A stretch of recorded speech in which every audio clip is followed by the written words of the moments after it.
Assalamualaikum warahmatullahi wabarakatuh.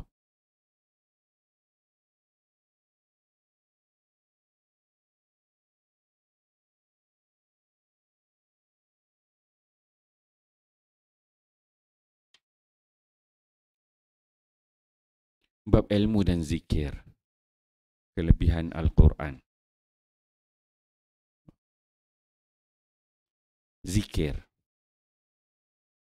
mentaati segala perintah Allah Subhanahu wa taala dengan penuh tumpuan kepadanya, yakni menyedari bahawa Allah Subhanahu wa taala sentiasa bersama saya dan dia sedang melihat saya.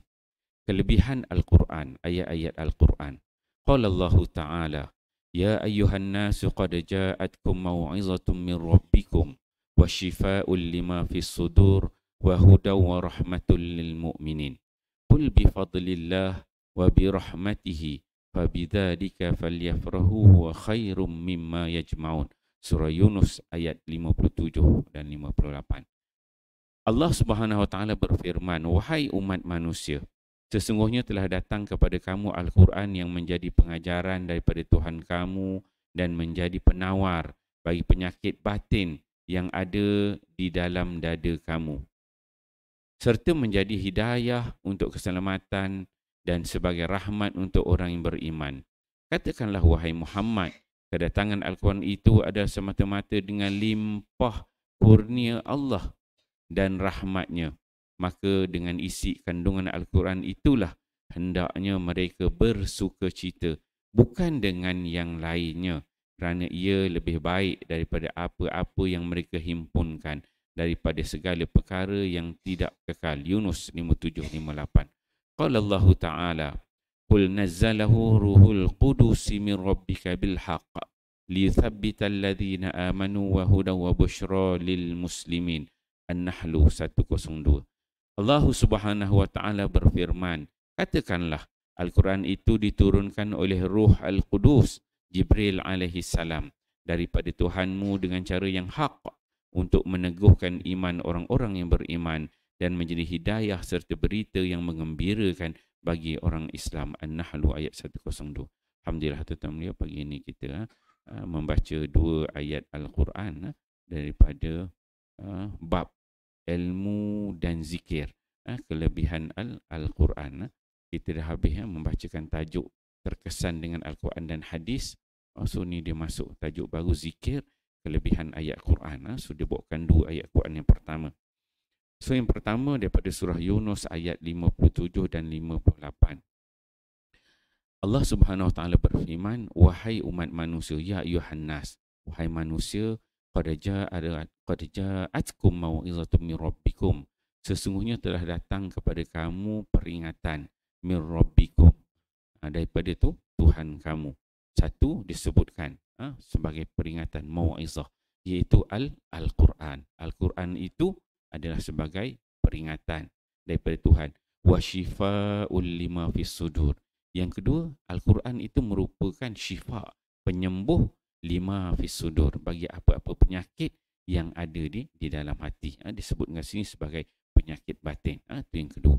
Yang ketiga, Al-Quran itu juga berfungsi sebagai wahudan, sebagai hidayah, sebagai petunjuk. Yang keempat disebutkan warahmatan, sebagai rahmat lil mu'minin. Jadi kesemua yang disebutkan oleh Allah Subhanahu wa taala ini dimulai dengan ya ayyuhan nas. Allah menyebutkan wahai manusia. Allah tak kata ya ayyuhallazina amanu, wahai orang-orang yang beriman, tapi Allah Taala sebut ya ayyuhan nas, wahai sekalian manusia yang beriman, yang tidak beriman, yang baru nak beriman, yang akan beriman, yang telah beriman. Umum. Allah Subhanahu wa taala datangkan dengan perkataan manusia secara umum, bahawa memberitahu kepada manusia telah datang kepada manusia ini yang namanya Al-Quran, yang Al-Quran itu ada 4 peranannya, yang mana keempat-empat peranannya itu memberi kesan kepada orang-orang yang beriman. Apa dia? Pertama, sebagai mau'izah, peringatan. Kemudian syifa, sebagai penyembuh. Yang ketiga, huda, sebagai hidayah. Dan yang keempat, kata Allah, rahmat, sebagai rahmat. Yang mana keempat-empat perkara ini lil mu'minin. Dia memberi kesan kepada orang yang beriman. Kalau orang tak beriman, cerita macam mana pun dia tak jadilah. Tak jadi peringatan, tak jadi syifa, ubat, tak jadi hidayah, tak jadi rahmat bagi mereka. Kemudian disambung dengan ayat yang ke-58. Qul bi fadlillah wa bi rahmatihi fa bidzalika falyafrahu huwa khairum mimma yajma'un. Allah Subhanahu wa taala menyebutkan qul bi fadlillah. Katakanlah wahai Muhammad, kata bi fadlillah, dengan kelebihan yang Allah berikan, satu, wa bi rahmatihi, dan dengan rahmatnya, ada dua. Maksudnya fadlillah ni, kelebihan ni ialah Al-Quran itu. Wa bi rahmati, dengan rahmat ni Islam yang Allah berikan. Fa bidzalika, maka dengan itulah, maksudnya dengan Quran yang diturunkan ini, falyafrahu, hendaklah mereka itu bergembira, seronok. Maksudnya bila datangnya Quran ini yang ada 4 sifat tadi, dia menjadi hidayah, menjadi petunjuk. Jadi kita perlu bergembira dengan anugerah Allah kepada kita sebagai umat Nabi Muhammad, iaitu Al-Quran itu. Kata Allah Subhanahu wa taala, huwa khairum mimma yajma'un. Yang mana Quran yang ada 4 perkara penting tadi, khairun, lebih baik, mimma yajma'un, daripada apa yang kamu kumpulkan di muka bumi ini. Iaitu mengumpul harta, benda, kesenangan dunia, apa-apa yang ada di dunia ni, Quran itu lebih patut kamu berasa gembira, berasa bangga dengan kedatangan Al-Quran itu. Jadi kalau kita tengok ayat yang pertama ni, pernah satu ketika Nabi Sayyidina Umar Al-Khattab dia menjadi khalifah yang kedua. Pada ketika itu dia bersama dengan Maula ni, dia punya pekerja dia lah. Pekerja dia datang pemungut cukai daripada sebelah Iraq, negara-negara yang ditakluk dengan Islam. Dia bawa pemungut cukai ni, bawa banyak al-ibil, unta-unta. Kemudian bila pekerja dia tengok, dia kata, hadza min fadlillah wa bi rahmatih. Dia kata, oh, inilah kelebihan yang Allah berikan dengan rahmat. Maksudnya barang cukai-cukai yang dapat itu, yang sampai kepada orang Islam di Madinah. Dia guna ayat ni, bi fadlillah wa bi rahmatih. Kemudian dia ditegur oleh Sayyidina Umar Al-Khattab. Pekerja dia menggambarkan bahawa cukai-cukai itu merupakan kelebihan rahmat Allah. Dia ambil, dia kod ayat ni, pekerja di kod ayat ni, bi fadlillah wa bi rahmatih. Kemudian ditegur oleh Umar Al-Khattab. Umar kata bukan itu. Dia kata falyafrahu bima khairum mimma yajma'un. Sayyidina Umar Al-Khattab dia kata bi fadlillah wa bi rahmati, itu adalah merujuk kepada Al-Quran. Bukan maksudnya harta-harta dunia ataupun cukai-cukai yang dapat.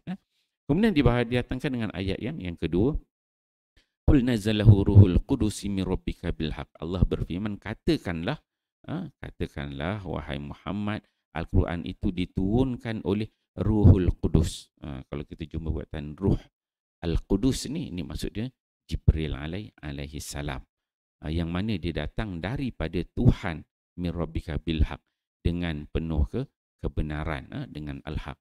Untuk apa diturun itu? Allah Ta'ala sebutkan liusabbital ladzina amanu, untuk mengkukuhkan, untuk menguatkan hati-hati orang-orang yang beriman. Wahudan, menjadi membawa petunjuk, wa busyra, memberi berita gembira, lil muslimin, bagi orang Islam. Kalau yang atas tadi bagi orang yang beriman, ayat yang kedua ini menunjukkan lebih sifatnya umum. Tadi 4 sifat disebutkan pada Quran itu memberi kesan bagi orang yang beriman.